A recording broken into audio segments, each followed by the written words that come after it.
Buenos días, nuestro capítulo escogido fue Leyes de la termodinámica. Los integrantes de este grupo expositor son Karen Arango, Kevin Cifuentes y quien les habla, Alejandra Daza. Bueno, para poder dar inicio a este capítulo les daremos una pequeña introducción. Todos sabemos que la energía existe en diversas formas, como la energía física, química, térmica, radiante, eléctrica y entre otras. La termodinámica es el estudio de la energía térmica, es decir, la capacidad para producir un cambio en un sistema o de realizar un trabajo. Listo. La primera ley de la termodinámica, piensa en grande. Se refiere a la cantidad total de energía en el universo y en particular declara que esta cantidad total no cambia. Dicho de otra manera, la primera ley de la termodinámica dice que la energía no se puede crear ni destruir, solo puede cambiarse o transferirse de un objeto a otro. Según esta primera ley, la energía interna de un sistema puede ser aumentada agregando energía al sistema o haciendo trabajo sobre este mismo. Esto significa que la energía interna de un sistema, simplemente la suma de las energías cinética y potenciales moleculares, puede cambiar como resultado de dos tipos diferentes de transferencias de energía a través de la frontera del sistema, aunque la primera ley impone la conservación de la energía para la energía agregada por el calor y el trabajo hecho de un sistema. No predice el cuál de los posibles procesos que respetan la conservación de la energía ocurre realmente en la naturaleza. A continuación les hablaré sobre el trabajo en procesos termodinámicos. La energía se puede transferir a un sistema por calor y por trabajo hecho sobre el sistema. En la mayoría de los casos de interés tratados aquí, el sistema es un volumen de gas, lo que nos ayudará a entender el funcionamiento de los motores. Todos son sistemas de gas y se supondrá que están en un equilibrio termodinámico, de modo que cada parte del gas está a la misma presión y temperatura. Si este no fuera el caso, la ley de los gases ideales no se aplicaría y la mayor parte de los resultados aquí presentados pues no serían válidos. Consideremos que un gas en equilibrio contenido en un cilindro equipado en su interior con un pistón móvil. Este gas ocupa un volumen B y ejerce una suficiente presión uniforme P sobre las paredes del cilindro y el pistón. El gas se comprime lo suficientemente lento como para permitir que el sistema permanezca esencialmente en equilibrio termodinámico en todo momento. Cuando el pistón es empujado hacia abajo a una distancia delta de y por una fuerza externa F, el trabajo hecho sobre el gas es de la siguiente manera en la ecuación mostrada a continuación. Aquí podemos ver la fórmula del trabajo, donde W es igual a menos la fuerza por la variación de Y. También donde tenemos que la magnitud F de la fuerza externa es igual a la presión por el área, porque la presión es la misma en todos los lados del sistema por la suposición pues, del equilibrio. Observemos que si el pistón es empujado hacia abajo, delta de Y, o sea, Y final menos Y inicial, es negativa, así que es necesario un signo negativo explícito en la expresión del trabajo para hacer positivo este mismo. El cambio en volumen del gas es delta de B, que sería igual al área por delta de Y, lo que conduce a la siguiente ecuación. El trabajo realizado por W sobre un gas a presión constante está dado por la siguiente forma. W es igual a menos P por delta de V, donde P es la presión sobre el gas y delta de V es el cambio de volumen del gas durante el proceso. Para poder comprender un poco mejor lo antes dicho, analizaremos esta imagen. En la imagen 1 vemos un gas en un cilindro que ocupa un volumen a una presión P. Y en la imagen 2 veremos que es un pistón empujando hacia abajo para poder comprimir este gas. Si el gas es comprimido, como se ve en la figura 2, delta de B es negativa y el trabajo realizado sobre este será positivo. Si el gas se expande a delta de B es positivo y el trabajo realizado será negativo. El trabajo hecho por el gas sobre su entorno es simplemente el negativo del trabajo hecho sobre el gas. En ausencia de un cambio de volumen, por ejemplo, el trabajo realizado sobre este gas sería cero. A continuación realizaremos un ejercicio de aplicación para poder comprender un poco más las fórmulas antes vistas. Problema. En un sistema, el gas en un cilindro está a una presión de 1,01 por 10 a la 5 pascal, y el pistón tiene un área de 0,1 metros cuadrados.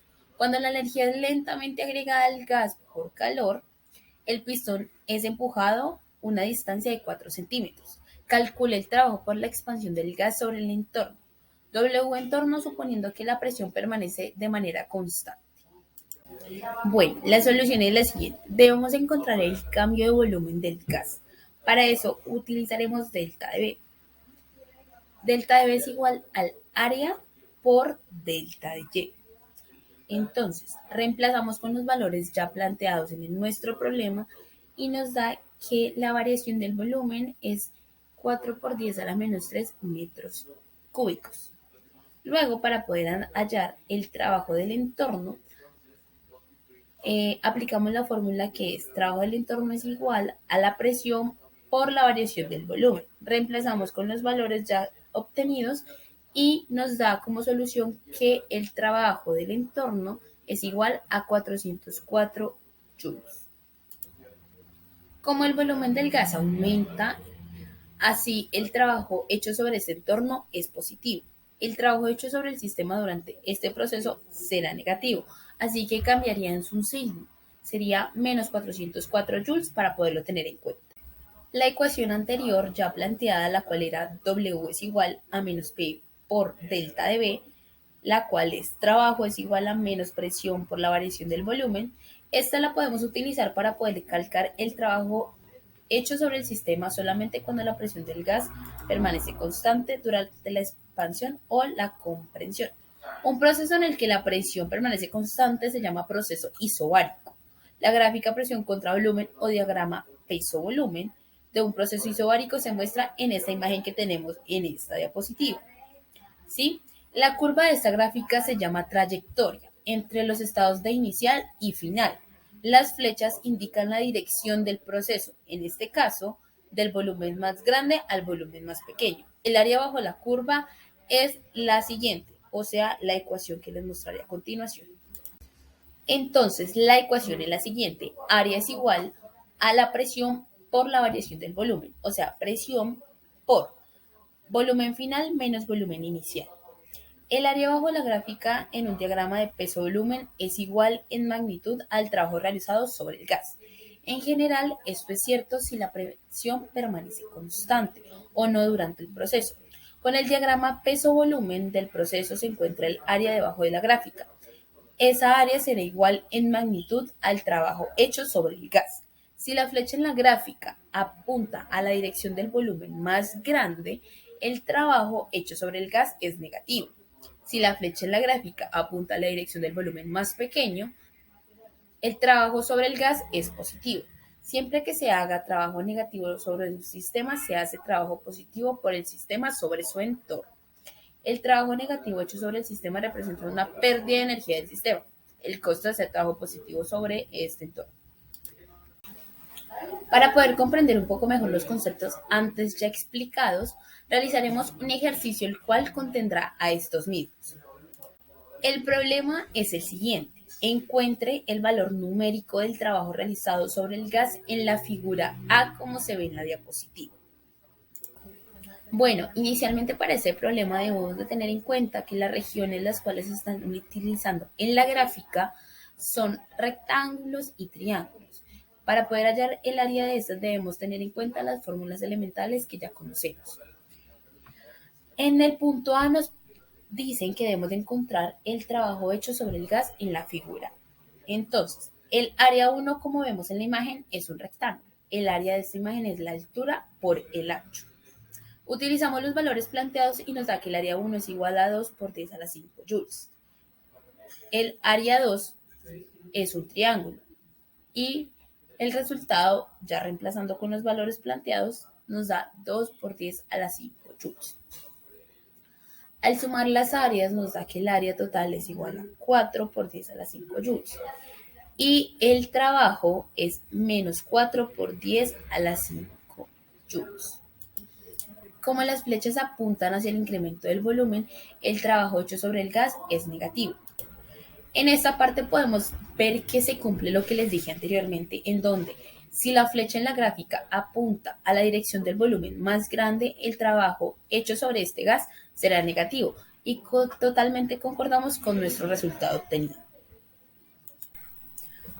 Ahora les daré una explicación más a fondo sobre la primera ley de la termodinámica.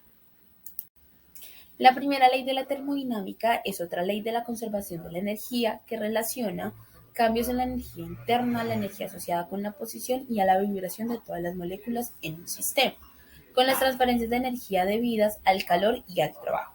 La primera ley es universalmente válida, aplicable a toda clase de procesos y proporciona una conexión entre los mundos macroscópicos y microscópicos. Hay dos maneras en que la energía se puede transferir entre un sistema y su entorno. La primera es haciendo que el trabajo que requiere n desplazamiento macroscópico de un objeto con el uso de una fuerza, o por calor que ocurre con colisiones moleculares al azar. Ambos mecanismos dan lugar a un cambio en energía interna, delta de U del sistema, y por lo tanto a cambios mensurables en las variables macroscópicas del mismo, tales como la presión, la temperatura y el volumen. Este cambio en la energía interna se puede resumir a la primera ley de la termodinámica. Si un sistema experimenta un cambio de un estado inicial a un estado final, donde Q es la energía transferida al sistema por calor y W es el trabajo realizado sobre el sistema, el cambio en la energía interna del sistema, delta de U, es dado por esta siguiente fórmula. Delta de U es igual a la energía interna final menos la energía interna inicial. Esto es igual al calor más el trabajo. La cantidad Q es positiva cuando la energía es transferida dentro del sistema por calor. La cantidad es positiva cuando el trabajo se hace sobre el sistema y negativa cuando el sistema trabaja sobre su entorno. Todas las cantidades en la primera ley deben de tener las mismas unidades de energía. Cualquier cambio en la energía interna de las posiciones de un sistema y las vibraciones de las moléculas se debe a la transferencia de energía por calor o por trabajo, o también se pueden ambas. De esta ecuación también vemos que la energía interna de cualquier sistema aislado debe permanecer constante, de modo que delta de U igual a cero cuando un sistema no se aislado.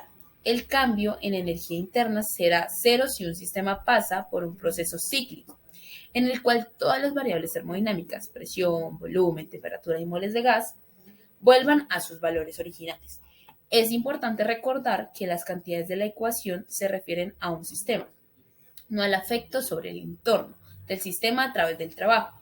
Si el sistema es vapor caliente, por ejemplo, que se expande contra un pistón, el trabajo del sistema es negativo porque el pistón solo puede expandirse a expensas de la energía interna del gas.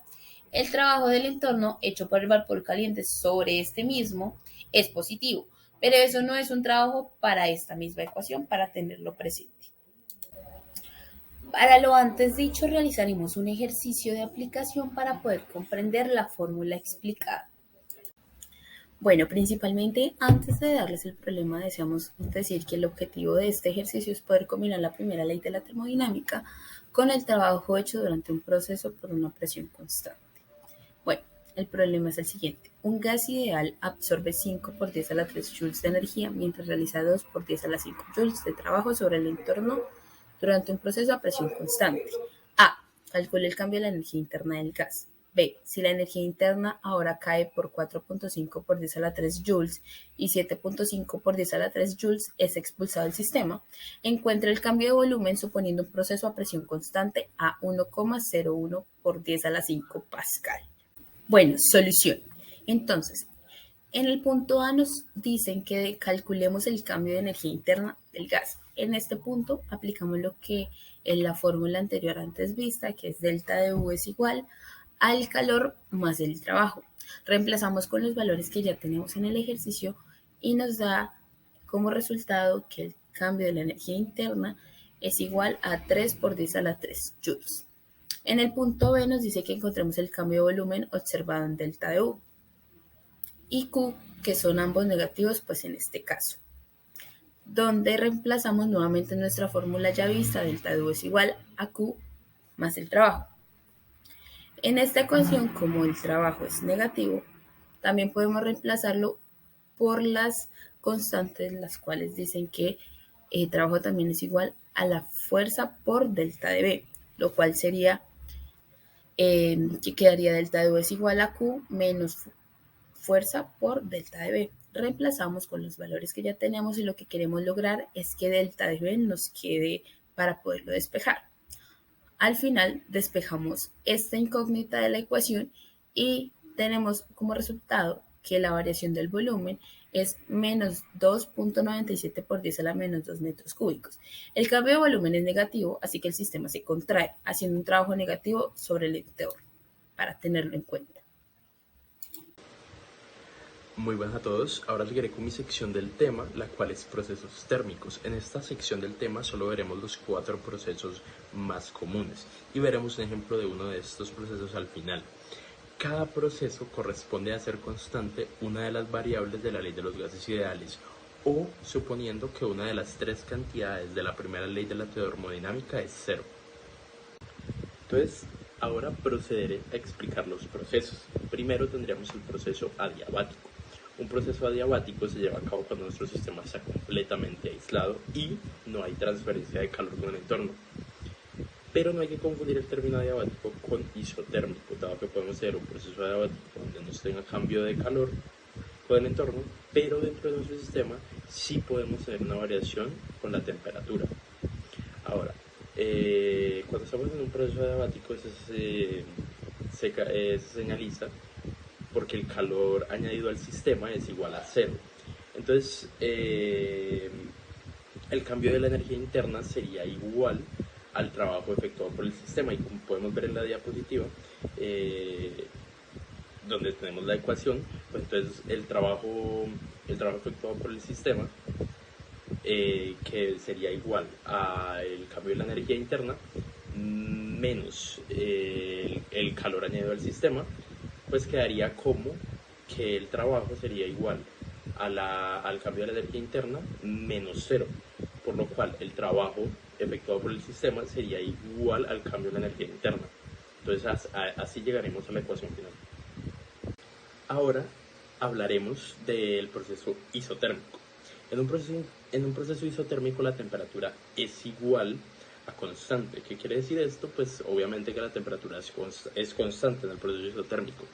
Ahora, en este proceso podemos tener variación de las diferentes propiedades termodinámicas, pero lo que sabemos que no va a cambiar o lo que se va a mantener constante pues es la temperatura.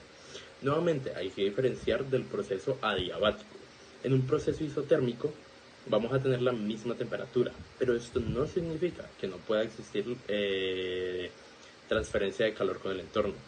Aquí puede existir una transferencia de calor con el entorno para que la temperatura se mantenga constante. Ahora, pasando a hablar de las ecuaciones, pues la energía en un gas ideal, la energía interna depende de la temperatura. Depende solo de la temperatura. Y como la variación de la temperatura pues vendría siendo igual a 0, ya que la temperatura se mantiene constante, entonces la variación en la energía interna o el cambio en la energía interna pues también sería igual a 0. Entonces, si despejas en la ecuación de la primera ley de la termodinámica, pues tendríamos que el trabajo efectuado por el sistema sería igual al cambio de la energía interna menos el calor añadido al sistema, lo cual sería igual a 0 menos el calor añadido al sistema, que sería igual a menos el calor añadido al sistema, menos Q. Entonces tendríamos que el trabajo efectuado por el sistema W sería igual a menos Q, que es el calor añadido al sistema. Y con eso tendríamos la ecuación final del proceso isotérmico. Ahora, nuestro siguiente proceso es el proceso isobárico. Este tiene la característica de que la presión es lo que se va a mantener constante. Así que en los procesos isobáricos pueden existir variaciones en la temperatura, volumen, puede haber transferencia de calor, pero lo que siempre se va a mantener constante es la presión. Entonces digamos que, por ejemplo, en problemas de libros lo más normal es que en el problema nos digan que durante el proceso la presión va a ser una constante y no la van a dar, y pues con eso trabajaríamos y desarrollaríamos el problema. Ahora, por último, tenemos el proceso isovolumétrico, que algunas veces también es llamado isocórico, pero pues esta forma de mencionarlo es más difícil de recordar. Los procesos isovolumétricos tienen la característica de que su volumen va a ser constante, así que en un proceso isovolumétrico pueden existir variaciones en la temperatura, presión o puede existir un flujo de calor, pero el volumen siempre se va a mantener constante. Y como el volumen siempre va a ser constante, entonces no va a haber, no va a haber un trabajo efectuado sobre el sistema, entonces el trabajo pues siempre va a ser igual a cero. Esto en un proceso isovolumétrico. Entonces, cuando utilizamos la primera ley de la termodinámica y despejamos en las ecuaciones, pues nos quedaría que la energía, que el cambio en la energía interna, que es igual a el calor añadido al sistema menos el trabajo efectuado por el sistema o sobre el sistema, va a ser igual a el calor añadido al sistema menos cero.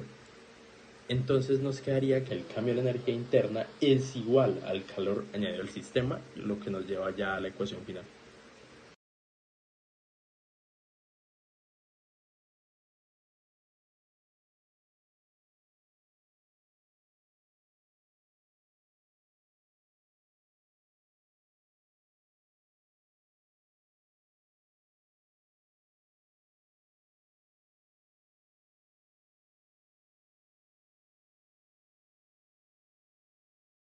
Ahora procederemos a dar un ejemplo de un proceso térmico. Entonces, pues va a ser un problema que contiene un proceso térmico. Entonces, en este caso, el problema, como lo pueden ver en la diapositiva, es, supongamos, que un gas ideal monoatómico a una temperatura inicial de 475 Kelvin se comprime de 3.00 litros a 2.00 litros, mientras que su presión permanece constante a 1.00 por 10 a la 5 pascales. Como pueden ver, nos dice ya en el problema que su presión permanece constante.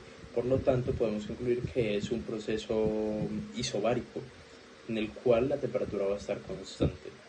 Y nos piden que encontremos el trabajo hecho sobre el gas, el cambio de la energía interna y la energía transferida por calor Q.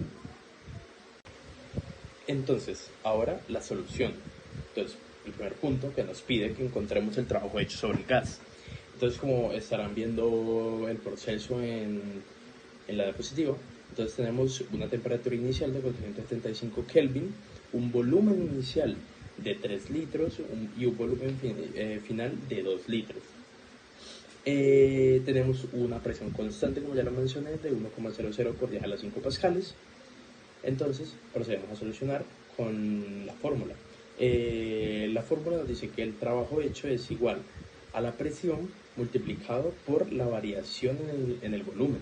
Entonces nos queda que 1,00 por 10 a la 5 pascales multiplicado por la resta de los volúmenes, que sería 3,00 por 10 a la menos 3 metros cúbicos menos 2,00 por 10 a la menos 3 metros cúbicos. Y eso nos da una cantidad de 1,00 por 10 a la 2 joules.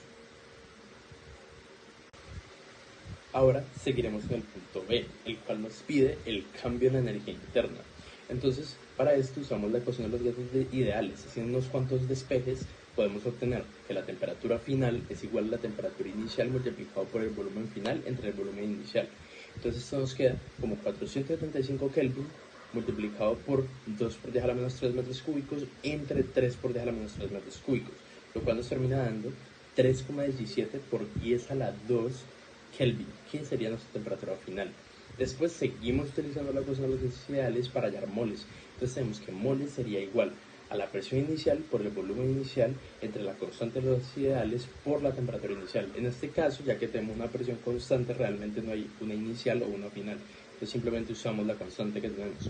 Entonces nos queda que 1,00 por 10 a la 5 pascales por 3 por 10 a la menos 3 metros cúbicos dividido entre la constante de los gases ideales multiplicado por nuestra temperatura inicial, que es 475 Kelvin, nos da 7,60 por 10 a la menos 2 moles. Entonces, una vez teniendo los moles, podemos hallar el cambio en la energía interna. Seguimos utilizando la ecuación de los gases ideales para reemplazar, para que al final nos quede que 3 medios por moles, por la constante de los gases ideales, multiplicado por la variación de la temperatura, esto es igual al cambio de energía interna. Entonces, esto nos queda como 3 medios por 7,60 por 10 a la menos 2 mol, multiplicado por 8,31, bueno, la constante de los gases ideales y esto multiplicado por la variación de la temperatura con la temperatura final que hayamos.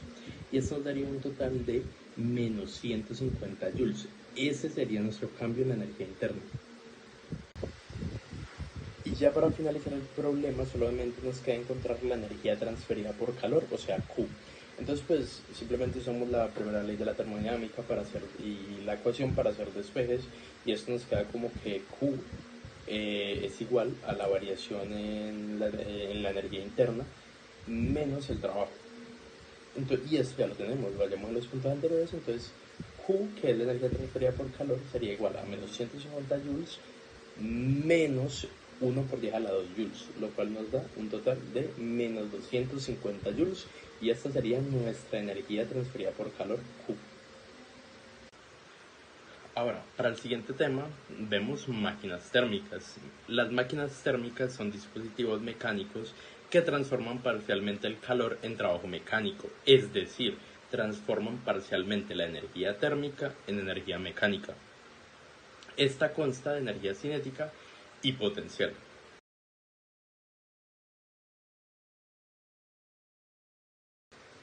Ahora, toda máquina térmica cuenta con unas características comunes, siendo la primera que todas tienen una sustancia de trabajo. Esta puede ser agua, vapor de agua o una mezcla de aire combustible. La segunda es que todas tienen 4 etapas. La primera, comprensión del gas o el vapor de agua. En la segunda hay una absorción del calor por parte de esa sustancia de trabajo, y en la tercera hay una expansión, y en la cuarta, la última, hay una expulsión del calor. Ahora, para la tercera característica esta es que toda máquina térmica conserva la energía. Esto significa que la magnitud del calor suministrado o de la energía térmica suministrada, que sería Q sub C, es igual al trabajo mecánico realizado más el calor desprendido al ambiente. Entonces, ahora procederemos a hablar de máquinas térmicas y de sus ecuaciones. Para esto es útil dibujar una máquina térmica esquemáticamente, como digamos los dibujos que hay en el libro. En mi caso yo puse una imagen que podrán ver en la diapositiva para que se hagan una idea. Entonces la máquina absorbe la energía Q sub E, que es la que viene del depósito caliente o del depósito de alta temperatura, realiza el trabajo W máquina y luego se da energía Q sub S al depósito frío. Entonces podemos observar que el trabajo negativo está hecho sobre el motor, de modo que el trabajo sería igual al trabajo de la máquina negativo. Como la sustancia del trabajo pasa durante un ciclo, sus energías internas inicial y final pues serían iguales, o sea que el cambio en la energía interna sería igual a cero. Por lo tanto podemos concluir de la primera ley de la termodinámica, como podemos ver en la diapositiva, que la variación en la energía interna o el cambio en la energía interna sería igual a cero, y entonces esto sería igual al calor añadido al sistema más el trabajo. Entonces nos queda que el calor añadido al sistema neto o Q neto es igual a menos trabajo o menos W, y esto sería igual al trabajo máquina. Como pudimos ver antes, pues el trabajo es igual al trabajo máquina negativo, entonces también viceversa. Ahora, de esta última ecuación, o la última ecuación, demuestra que el trabajo W máquina realizado por una máquina térmica es igual a la energía absorbida por la máquina, como podemos ver en la ecuación, ya que Q neto es igual a Q sub H menos Q sub C, que en el caso de nuestro ejemplo sería Q sub E menos Q sub S, o sea, la energía absorbida del depósito de alta temperatura menos la energía expulsada. Por lo tanto, podemos concluir que el trabajo máquina sería igual a la energía absorbida Q sub H menos la energía expulsada Q sub C. Ahora vamos a hablar de la eficiencia de las máquinas térmicas. Entonces, la eficiencia térmica E de una máquina térmica se define como el trabajo realizado por el motor, o sea, W máquina, dividido por la energía durante un ciclo. Entonces nos quedaría, como vemos en la fórmula que tenemos en la diapositiva, que E sería igual al trabajo máquina dividido entre la energía absorbida durante un ciclo. Y entonces el trabajo máquina tenemos que es igual a la energía absorbida durante un ciclo menos la energía expulsada. Entonces nos quedaría en la ecuación que Q sub H menos Q sub C entre Q sub H sería igual a 1 menos Q sub C entre Q sub H, o sea, energía expulsada entre energía absorbida. Entonces, podemos pensar la eficiencia térmica como la razón entre lo que se gana y lo que se cede. La ecuación pues que vemos demuestra que una máquina térmica tiene 100% de eficiencia, o sea, E es igual a 1. Solo si Q sub C, que sería la energía expulsada, es igual a 0. Es decir, si no se expulsa energía por el depósito frío. En otras palabras, una máquina con eficiencia perfecta tendría que expulsar toda la energía de entrada por trabajo mecánico. Pero esto es imposible, eso no pasa, ya que por ley de la segunda por la segunda ley de la termodinámica, la energía expulsada, Q sub C, siempre tiene que ser mayor que 0. Entonces, ahora vamos a poner un problema de máquinas térmicas. Entonces, como pueden ver en la diapositiva, el problema nos dice que durante un ciclo un motor extrae 2 por 10 a la 3 joules de energía de un depósito caliente y transfiere 1.50 por 10 a la 3 joules a un depósito frío. Entonces, ¿qué nos piden? A. Encuentre la eficiencia térmica del motor. B. ¿Cuánto trabajo realiza este motor en un ciclo? Y C. ¿Cuánta potencia genera el motor a través de 4 ciclos en 2.50 segundos? Entonces, para nuestro punto A, tenemos que nuestra energía absorbida es de 2 por 10 a la 3 joules y nuestra energía expulsada es de 1.50 por 10 a la 3 joules. Entonces, tenemos que encontrar la eficiencia térmica del motor. Entonces tenemos que la eficiencia es igual a 1 menos la energía expulsada entre la energía absorbida. Entonces esto sería igual a 1 menos 1.50 por 10 a la 3 joules entre 2 por 10 a la 3 joules, que sería igual a 0,250 o 25%. Ahora, para la solución de nuestro punto B, que nos pide cuánto trabajo hace este motor en un ciclo, entonces utilizamos la fórmula que acabamos de sacar hace nada más un momento, que es que W motor o trabajo máquina o como ustedes lo quieran llamar, es igual a Q sub H menos Q sub C, o sea, energía absorbida menos energía expulsada. Y esto, cuando reemplazamos, queda como 2 por 10 a la 3 joules menos 1.50 por 10 a la 3 joules. Y esto nos daría un total de 5 por 10 a la 2 joules. Ahora, para nuestro último punto, el punto C, que nos pide cuánta potencia genera el motor a través de 4 ciclos en 2.50 segundos, tenemos que la potencia va a ser igual al trabajo entre la variación del tiempo. Entonces, como dice que son 4 ciclos, tenemos que multiplicar nuestro trabajo por 4. Entonces, la fórmula nos quedaría como 4 por 5.00 por 10 a la 2 joules dividido entre el tiempo, que es de 2.50 segundos.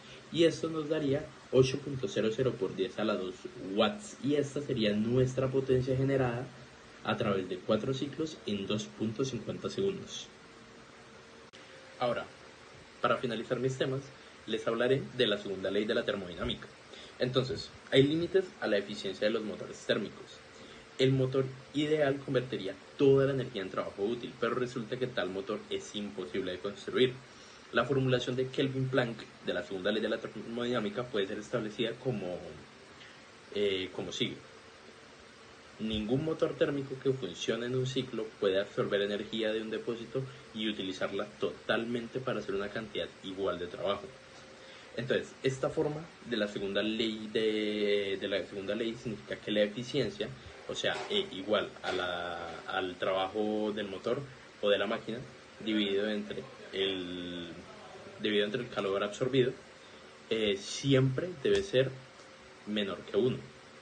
Algún tipo de energía, Q sub C, debe perderse en el entorno, es decir, es teóricamente imposible construir un motor térmico con eficiencia del 100%.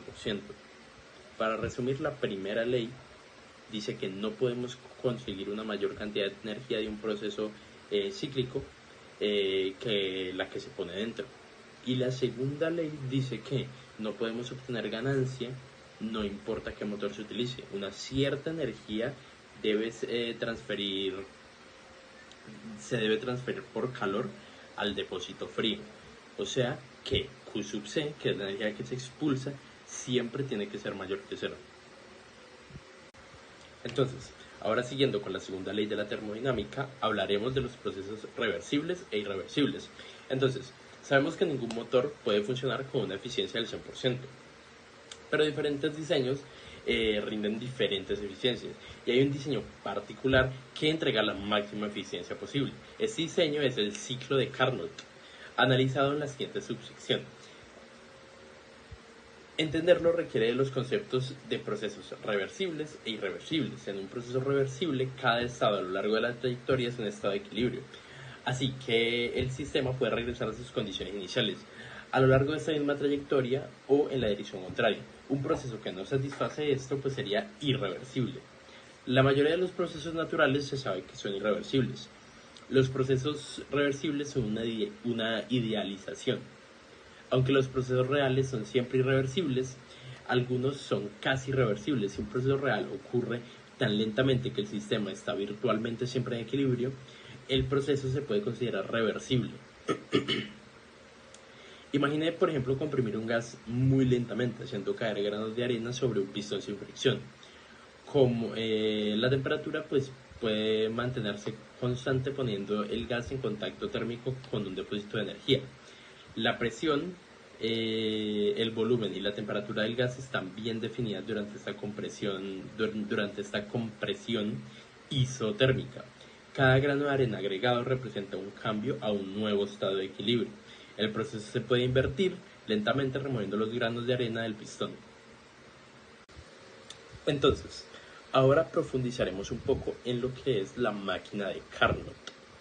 Entonces, en 1824, en un esfuerzo por entender la eficiencia de los motores reales, el ingeniero francés Sadi Carnot describió un motor teórico actualmente conocido como máquina de Carnot, de gran importancia desde los puntos de vista teóricos y prácticos.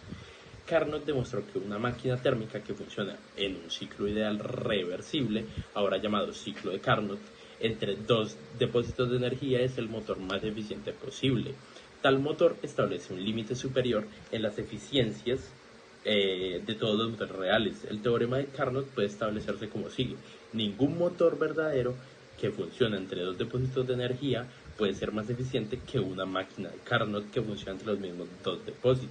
Entonces, la máquina de Carnot sería como la máquina ideal. Ahora pondremos un breve problema de la segunda ley de la termodinámica. Entonces, un motor de vapor tiene una caldera que opera a 5 por 10 a la 2 Kelvin. La energía de la caldera transforma el agua al vapor que mueve el pistón. La temperatura de escape del aire exterior es de 3.00 por 10 a la 2 Kelvin. Entonces, las preguntas que nos hacen es: ¿cuál es la eficiencia del motor si es un motor ideal? Y B, si los 3.50 por 10 a la 3 joules de energía se suministra a la caldera, encuentra la energía transferida al depósito frío y al trabajo hecho en su entorno.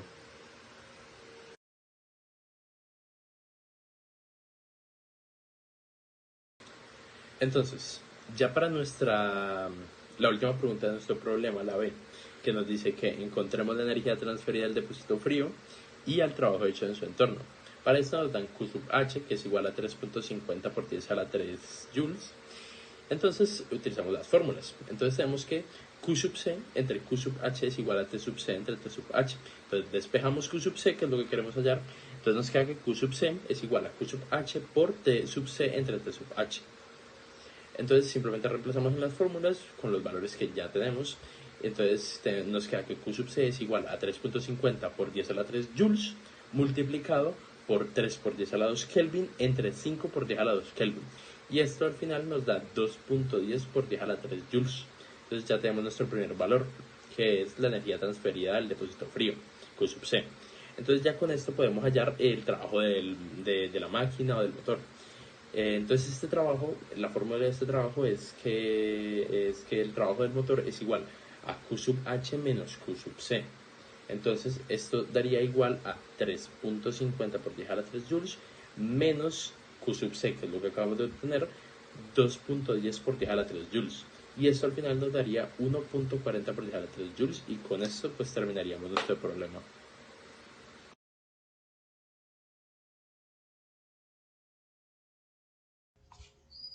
Bueno, ahora vamos a hablar de entropía. ¿Qué es la entropía? Primero tenemos que saber que tanto la temperatura como la energía interna, asociadas tanto a la ley cero y a la primera ley de la termodinámica, son variables de estado. Es decir, que pueden describir el estado termodinámico de un sistema. La entropía también es una variable de estado. Está representada por la letra S y es una variable que fue definida por el científico Rudolf Clausius en 1865. La ecuación de la entropía, o más bien del cambio de la entropía, es la que vemos acá, que es delta de S es igual a Q entre T, y su resultado está expresado en joules entre Kelvin. Bueno, ahora vamos a explicar un poco la ecuación. Delta de S representa el cambio de la entropía, que es lo que vamos a calcular, y está expresado en joules entre Kelvin. Tenemos Q, que es el calor intercambiado por el sistema, está expresado en joules, y tenemos a T, que es la temperatura. ¿Sí? La temperatura siempre la vamos a expresar en Kelvin. Ahora, el cambio en la entropía, así como la energía interna y la energía potencial, depende únicamente, y esto es muy importante, depende únicamente de los puntos extremos, o sea, del punto inicial y el punto final.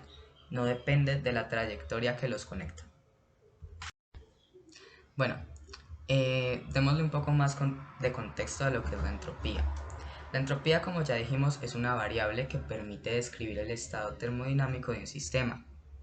Esta cobró gran importancia cuando se descubrió que la entropía del universo aumenta en todos los procesos naturales. Esto es muy importante, siempre se dice que la entropía del universo siempre aumenta. Entonces, a pesar de que se dice que la entropía del universo siempre aumenta en todos los procesos naturales, eso no quiere decir que la entropía nunca pueda disminuir. La entropía de un sistema puede disminuir, pero esa disminución en la entropía en un sistema causa a su vez que aumente la entropía del universo. Eso lo vamos a ver ahorita con un ejemplo. Entonces aquí tenemos un ejemplo, es un ejemplo sencillo y después vamos a ir con ejemplos numéricos. Entonces imaginen que tenemos un sistema A que transfiere energía calórica Q, ¿sí?, al sistema B. La entropía del sistema A disminuye, ¿sí? Esta transferencia solo puede ocurrir si la temperatura del sistema B es menor que la temperatura del sistema A. ¿Cómo así? Si decimos que el sistema A tiene mayor temperatura que el sistema B, eso quiere decir que la temperatura, o sea, la energía del sistema A va a tender a ir hacia el sistema B, porque se tiende a ir del medio donde más energía hay hacia donde menos energía hay. Entonces este estaría perdiendo energía y este estaría ganando energía. Por eso aquí la entropía disminuye, mientras que aquí la entropía aumenta. ¿Sí? Ahora, ya que la temperatura aparece en el denominador, en la ecuación que vimos, la temperatura aparece en el denominador. Entonces el aumento de la entropía del sistema B, ¿sí?, que ya dijimos que este es el que aumenta, será mayor a lo que decrece la entropía en A. ¿Sí? Entonces al sumar esas dos, como B, la entropía de B es mayor que la entropía de A, al sumarlas, ¿sí?, nos va a dar esa diferencia, es lo que aumenta la entropía del universo. Lo vamos a ver en un ejemplo ahora. Bueno, ahora sí vamos a ver un ejemplo práctico. El enunciado dice así: encuentra el cambio de entropía de 0,3 kilogramos de plomo cuando se derrite a 327 grados centígrados. El plomo tiene un calor latente de fusión de 2,45 por 10 a la 4 joules kilogramo. Entonces, lo primero que tenemos que hacer es que vamos a calcular el calor intercambiado usando el calor latente de fusión y la masa de plomo que tenemos, la cantidad de plomo que tenemos. Entonces, primero que todo, ¿qué es el calor latente de fusión? El calor latente de fusión es la cantidad de energía que es requerida por una sustancia para cambiar de fase, por ejemplo, de estado sólido a líquido o de líquido a gaseoso. Entonces, ¿qué es lo que vamos a hacer? Para hallar el calor intercambiado, vamos a multiplicar, ¿sí?, la masa de plomo que tenemos, la cantidad de plomo, que son 0,3 kilogramos, por el calor latente de fusión, ¿sí? Al multiplicar eso nos da un resultado de 7,35 por 10 a la 3 joules. Y después vamos a calcular la temperatura. ¿Por qué digo que vamos a calcular la temperatura? Porque la temperatura que tenemos acá nos la dan en grados centígrados y la necesitamos en Kelvin. Entonces hacemos la conversión de unidades y nos da que son 6 por 10 a la 2 Kelvin. Aplicamos la fórmula, delta de S es igual a Q entre T, y nos da que el cambio de entropía es de 12,3 joules entre Kelvin. Bueno, ahora sí vamos a dar otro ejemplo práctico, pero en este ejemplo no solo vamos a calcular la entropía de una sola sustancia, sino de dos sustancias, y vamos a calcular la entropía del universo. Entonces, el enunciado dice así: un bloque de hielo a 273 Kelvin se pone en contacto con un contenedor de vapor a 373 Kelvin, convirtiendo 25 gramos de hielo a agua a 273 Kelvin y condensando el vapor a agua a 373 Kelvin. Nos piden que hallemos el cambio de la entropía del hielo, el cambio de la entropía del vapor y el cambio de entropía del universo. Empecemos por la A, el cambio de la entropía del hielo. Entonces, para calcular el cambio de la entropía, ¿qué necesitamos? El calor intercambiado y la temperatura de la sustancia. Entonces, ¿cuál es el calor intercambiado por el hielo? Bueno, entonces, nos dan una cantidad de hielo en gramos, la cual vamos a pasar a kilogramos, ¿sí? Entonces tendríamos que 0,025 kilogramos de hielo, los multiplicamos por el calor latente de fusión de esa sustancia, del hielo. El calor latente de fusión se encuentra en tablas. Tú lo buscas en internet y aparece. Después de multiplicar esos dos valores, ya tendríamos el calor intercambiado en joules. Entonces operamos, hacemos la fórmula de la entropía, que es el calor intercambiado entre la temperatura. La temperatura del hielo nos dicen que es 273 Kelvin. ¿Listo? Al operar eso, nos da 30,5 joules Kelvin. Ese sería el cambio de la entropía del hielo. Ahora vamos a calcular el del vapor. Ahora, el calor intercambiado es el mismo en cantidad, ¿sí?, en magnitud, pero el signo cambia. ¿Por qué? ¿Se acuerdan en el ejemplo del sistema A y el sistema B, que intercambiaban energía y como A tenía más energía que B, entonces pasaba de A a B? ¿Sí? Pues es lo mismo aquí, me explico. El hielo tiene en este caso menor temperatura que el vapor, ¿sí? Como el hielo tiene menor temperatura que el vapor, entonces el vapor le va a pasar calor al hielo, ¿sí? Le va a pasar de su energía al hielo. Entonces podemos decir que el hielo está ganando energía, está ganando calor, ¿sí? Y el vapor está perdiendo calor, está perdiendo energía. Entonces, eso, si lo pensamos como signos, ya que el hielo está ganando calor, está ganando energía, lo ponemos con signo positivo. La magnitud es la misma, o sea, cuando hablo de energía estoy hablando del calor intercambiado. Por eso cuando calculamos la entropía del hielo, colocamos ese calor intercambiado con signo positivo, ¿sí? Ahora, como estamos calculando el calor intercambiado con respecto al vapor, como el vapor no está ganando, sino que está perdiendo, está cediendo calor al hielo, entonces lo colocamos con signo negativo, ¿sí?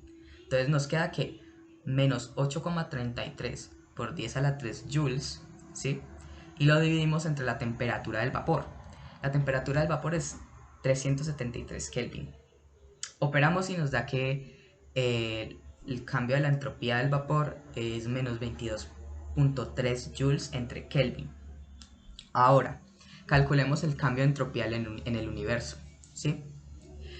El cambio de entropía en el universo es la suma de esos dos cambios de entropía.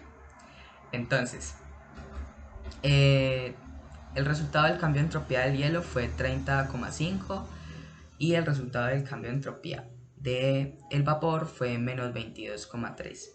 Entonces ahí podemos ver que en el hielo la entropía aumentó y en el vapor la entropía disminuyó. La entropía sí puede disminuir, ¿sí? Pero cuando calculamos la entropía del universo, que es la suma de esas dos, vemos que nos da un número positivo.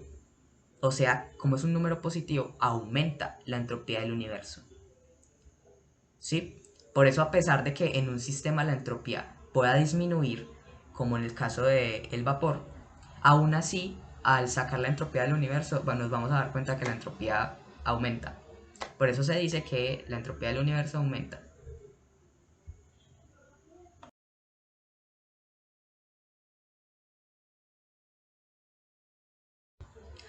Bueno, ahora vamos a hablar de metabolismo humano. Los animales trabajan y se den energía por calor, lo que nos lleva a creer que la primera ley de la termodinámica se puede aplicar a los organismos vivos, para describirlos de manera general. La energía interna, almacenada por los seres humanos, por ejemplo, se transforma en otras formas de energía y es transferida hacia afuera por el trabajo cuando una persona realiza alguna actividad física o por el calor cuando el cuerpo está más caliente que su entorno. La tasa de cambio de energía interna, la energía calórica, y el trabajo se relaciona por la siguiente ecuación, ¿sí? Que es delta de la energía interna sobre delta de tiempo es igual a la energía calórica sobre delta de tiempo más el trabajo sobre delta de tiempo. Bueno, ahora que sabemos eso, consideramos que el cuerpo es una máquina, ¿sí? Es una máquina capaz de proveer energía mecánica al mundo exterior. Y pues por eso podemos pedirle eficiencia. Se define la eficiencia con la letra E, que se define la eficiencia de un cuerpo como la razón entre la potencia mecánica proporcionada por un ser humano y el ritmo metabólico o la entrada de potencia al cuerpo. Ahí está la ecuación. Bueno, aquí tenemos ya para terminar una tabla con un ejemplo de una aplicación de esto que nos muestra el ritmo metabólico, la potencia de salida y la eficiencia en diferentes actividades físicas, como por ejemplo el ciclismo o empujar carros cargados. Otra aplicación que le podemos dar a estos conocimientos es, por ejemplo, cuando queremos saber cuánta actividad física debemos realizar para poder perder cierta cantidad de grasa en un tiempo determinado, eh, haciendo una resta con la primera ecuación que vimos. Eso se puede calcular porque cada uno de las actividades físicas tiene como una potencia de salida diferente, lo cual nos hace gastar un nivel mayor o menor de energía dependiendo de la actividad física.